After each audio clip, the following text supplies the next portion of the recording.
Hello दोस्तों, जय Hind. Railway ने इंपॉर्टेंट नोटिस जारी किया है रिजल्ट के रिगार्डिंग, और उसके बाद हम लोग समझेंगे कि इसके फिजिकल में क्या क्या होता है, और उसके बाद फिर डॉक्यूमेंट वेरिफिकेशन में आपके पास कौन कौन से सर्टिफिकेट होने चाहिए। तो इन सभी बातों को हम लोग समझते हैं। तो आइए जरा देखते हैं कि रेलवे ग्रुप डी का आप लोगों को पता है कि जो एग्जाम हुआ है वो 17/8/2022 से 11/10/2022 तक आपका एग्जाम चला था।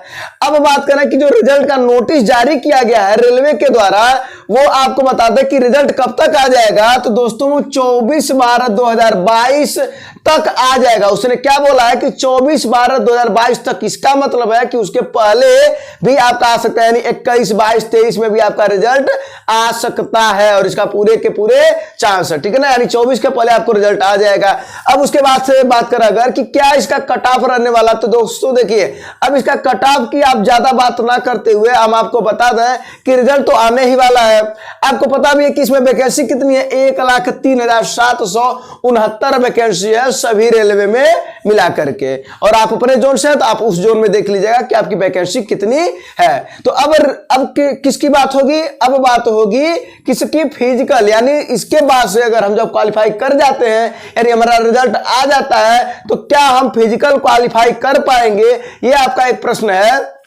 उसको बता दें कि यदि आपका जब रिजल्ट आएगा ना, उसके बाद से भी अगर आप फिजिकल की तैयारी करेंगे ना, तो भी आप सेलेक्ट हो जाएंगे। क्योंकि पिछली बार बहुत से ऐसे हमारे पहचान में थे जिनका रिजल्ट आने के बाद उन्होंने तैयारी किया फिजिकल का और वो हो गए। लेकिन दोस्तों एक चीज जरूर कहेंगे कि क्या आप आखिर कहीं न कहीं टहलने जाते होंगे, थोड़ा बहुत आप रनिंग जरूर करते होंगे, तो उसको आप कंटिन्यू करिए। टहलने जाते हैं तो जरूर जाइए, रनिंग हल्का फुल्का करते हैं तो जरूर करिए। लेकिन क्या हो सकता है नहीं, तो इसकी निश्चित है बता रहे हैं कि रिजल्ट आ जाएगा तो उसके बाद से भी आप फिजिकल की तैयारी पूरा का पूरा कर लेंगे। और आपको पता है कि इसका जो फिजिकल रहने वाला है वो कब, जनवरी के फर्स्ट वीक या सेकेंड वीक में इसका फिजिकल डेट रहने वाला है लगभग। और पिछली बार भी ऐसा ही हुआ था, कुछ डेट मिले थे, यानी 14 से 15 दिन पिछली बार भी मिले थे, ठीक ना। तो इस बार भी आपको उतने ही डेट मिलेंगे और इस डेट में आपको नो डाउट आप कर लेंगे। तो आइए देखते हैं कि क्या क्या आपको करना है। तो बात करें अगर मेल के लिए, तो देखिए सबसे पहले मेल कैंडिडेट को क्या करना है।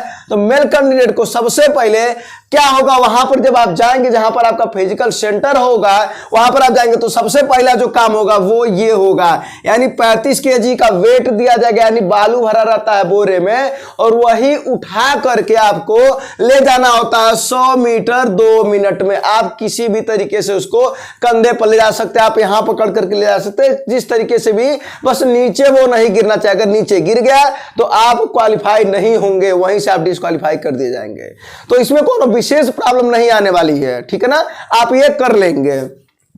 तो इसके जब आपका डेट आ जाएगा आप इसकी प्रैक्टिस कर लीजिएगा। ये 100 मीटर कर रहे हैं, आप 200 मीटर ले जाइएगा, ठीक है ना। जैसे 100 मीटर ले जाना है, आप 200 मीटर ले जाकर के इसका प्रैक्टिस करिएगा। 35 किलो वजन उठा करके 200 मीटर आप राउंड करिएगा, ठीक है ना। तो आपकी प्रैक्टिस हो जानी, यानी सबसे पहले ये होता है।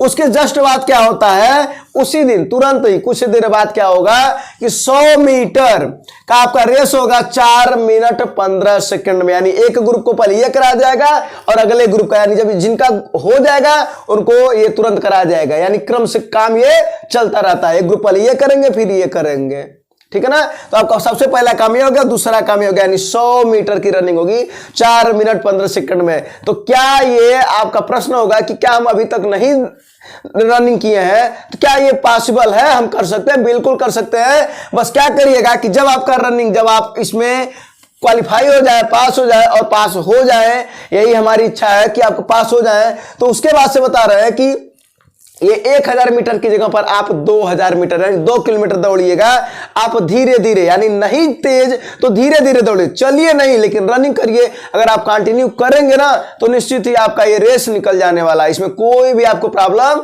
नहीं होने वाली है, ठीक है ना। यानी कहा जाता है ना कि जितना हमें दौड़ना है उससे कुछ अगर हम एक्स्ट्रा प्रैक्टिस किए रहेंगे तो वहां पर हमको कोई प्रॉब्लम नहीं आने वाली है। वही चीज है फीमेल कैंडिडेट के लिए। इनको क्या होता है, 20 kg ले जाना होता है 100 मीटर 2 मिनट में, और इनका क्या है 1000 मीटर है 5 मिनट 40 सेकंड में, यानी 1 किलोमीटर इन्हें दौड़ना होता है 5 मिनट 40 सेकंड में। तो ये भी प्रैक्टिस कर रहा है तो इनका भी हो जाएगा, यानी 1000, यानी हमको प्रैक्टिस कितनी कर रही है, इसकी डबल प्रैक्टिस कर रही है। यानी कितना है, 100 मीटर है तो 200 मीटर ले जाएंगे, ये 1000 मीटर है तो हम 2000 मीटर यानी 2 किलोमीटर की प्रैक्टिस करके वहां पर पहुंचेंगे। तो 10 से 12 दिन 14 दिन में समय आपका पर्याप्त होता है। लेकिन आप इधर कर लीजिएगा, क्योंकि होता क्या है, जब आप रनिंग करने जाएंगे शुरुआत में ना, तो आपके जो पैर में जकड़न शुरू हो जाता है, तो उसको पहले से आप कर सकते हैं। अगर आपको लग रहा है कि हमारा रिजल्ट तो आ जाएगा, तो वो आप पहले से शुरू कर सकते हैं, ताकि आपको ये प्रॉब्लम उस समय ना आए, ठीक है ना। उसके बावजूद भी हम बोल रहे हैं ना कि कई ऐसे लोग हैं जो डेट जब आया उसके बाद से शुरू किए रनिंग और वो क्वालिफाई कर गए, ठीक है। तो आप भी क्वालिफाई कर जाएंगे।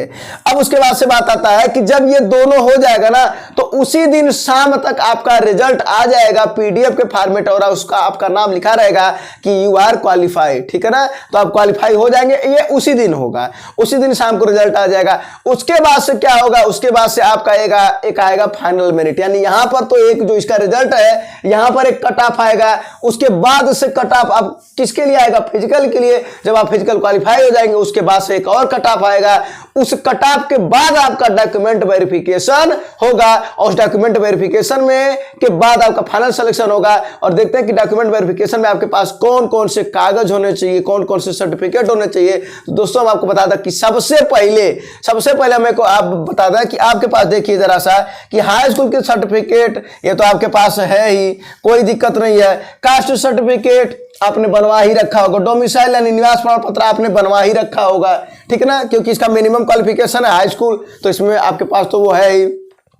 लेकिन जो दोस्तों जो आप ध्यान नहीं देते हैं उस बात का, वो ध्यान दीजिएगा कि आपके पास ना ये फार्म और स्कोर कार्ड होना चाहिए। आईडी कार्ड तो आपके पास है ही, फार्म और स्कोर कार्ड, इसका मतलब है कि जो आपका रिजल्ट आएगा इस स्कोर कार्ड की भी जरूरत पड़ती है, और फार्म की भी। यानी जो रेलवे ग्रुप डी का आप सबसे पहले जो फॉर्म भरे होंगे, क्योंकि आपकी सबसे पहला जो जानकारी है जो रेलवे को पता है वो है आपका फार्म। क्या है वो है आपका फार्म, यानी आपके पास फार्म होना चाहिए। और उसके बाद से आपका जब रिजल्ट आएगा तो आपका रिजल्ट होना चाहिए, यानी स्कोर कार्ड होना चाहिए। उसके बाद से फिर इसका जो आएगा रिजल्ट, ये आपके पास उस समय पीडीएफ के रूप में रहेगा ही रहेगा, और वहां पर भी लिखेगा क्वालिफाई, तो इसका भी एक आपको स्कोर कार्ड मिलेगा जहां पर लिखा रहेगा कि आप क्वालिफाई हैं। तो ये सब डिटेल आपके पास होने चाहिए, ये डॉक्यूमेंट वेरिफिकेशन में इसको देखा जाता है, ठीक है ना। तो अगर आपका है कि क्या इस समय अगर आपके मान लीजिए फार्म नहीं है, तो एक बात बता दें, उस समय एक लिंक जारी किया जाता है जहां से आपके फार्म फिर से डाउनलोड हो जाएंगे। तो इसका कोई विशेष प्रॉब्लम आपको नहीं रहने वाला, लेकिन इतने डिटेल आपको ये देखे जाते हैं डॉक्यूमेंट वेरिफिकेशन में, और इसके बाद से आपका फाइनल सिलेक्शन हो जाएगा। तो यही रेलवे का नोटिस था जो आपको बताना था।